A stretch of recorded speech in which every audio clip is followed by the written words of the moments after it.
Dear Swiss citizens, I am the English voice of the Christian News Center Switzerland, and today I have an important message for all Swiss citizens with a migrant background. The message is about the protection of your freedom of speech. I have to point out a very controversial law that was approved by the Swiss National and State Councils last December. It is about the censorship law, based on which you would commit a criminal act if you, as a citizen and Christian, stood up for certain traditional values or quoted passages from the Bible. It is indeed a serious issue that we are addressing, for if this censorship law is enacted, it will radically influence us, in particular all those people who have faith in God. The law will make it difficult for us to share our thoughts, opinions and convictions without the fear of a punishment. Therefore, listen carefully and become aware that with a single signature, you can prevent the restriction of your freedom of expression. We live in a country in which so far we've been relatively free to share our moral and religious convictions and beliefs with others. However, certain convictions, in particular Christian values and passages from the Bible with regards to relationship matters, questions about the human life and sexual orientation,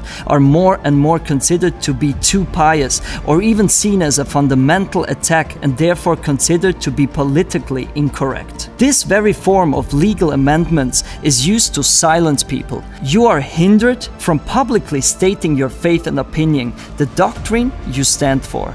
Thus, the publication of faith-related and religious contents would be stopped, as they would be considered to be a crime based on this censorship law. What does this exactly mean? In countries where the censorship law has already come into force, this has had enormous consequences. Christian beliefs and values are considered to be too problematic that after expressing them in public or in private, Christians are arrested and persecuted. In the United Kingdom, recently 2 street preachers were arrested because they said Jesus is the only way to God. According to the district attorney, quoting and sharing scriptures in public should be considered a crime in modern Great Britain. In Germany, a same-sex couple wanted to rent a mansion of an elderly lady for their wedding ceremony. When the son of the landlord learned that the couple was gay, he withdrew his still unbinding offer, pointing to his mother's sense of morals and decency. In court, he was sentenced to a monetary penalty despite his values, based on unjustified discrimination. With the new censorship law, he could even face a prison sentence. This is not about going against same-sex couples, but it is about protecting your freedom of expression. Just because you wouldn't like to support a certain practice based on your sense of morals, you shouldn't be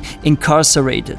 In South Africa, Christian pastors, churches and individuals are under investigation by the Human Rights and Equality Commission and even brought before the courts because they believe and preach what the Bible says. In Northern Ireland, the owners of a bakery were convicted because they refused to bake a cake bearing the words "support gay marriage" for a gay activist. They didn't refuse to bake the cake because of the client's sexual orientation, but because of the political message of the cake that profoundly contradicts their values. The new law will therefore restrict the freedom of religion and conscience even more, and is from now on, this will be considered to be a crime. It will hinder many people from freely expressing their opinion. Now is the time for us Christians to stand together as one and arise to take action against this, regardless of your denomination, whether you're Catholic or Orthodox, whether you visit a national church or a free church, or just live your faith for yourself alone at home.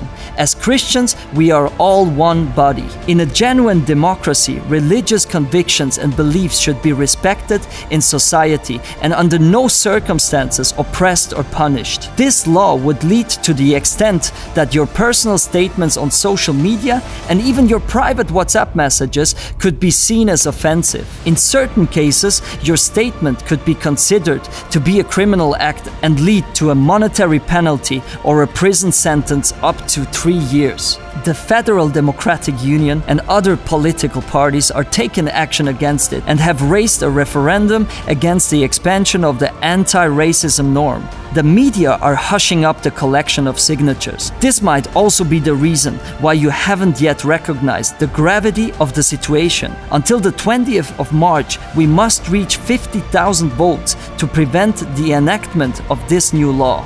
Now it's on you to protect your freedom of expression. Sign the referendum. Collect further votes among your acquaintances. It is important to know that you need a Swiss passport for your voice to count. You may download the free signature form and more on the website. Your voice can protect our voice as Swiss citizens and believers for the coming decades. Many thanks.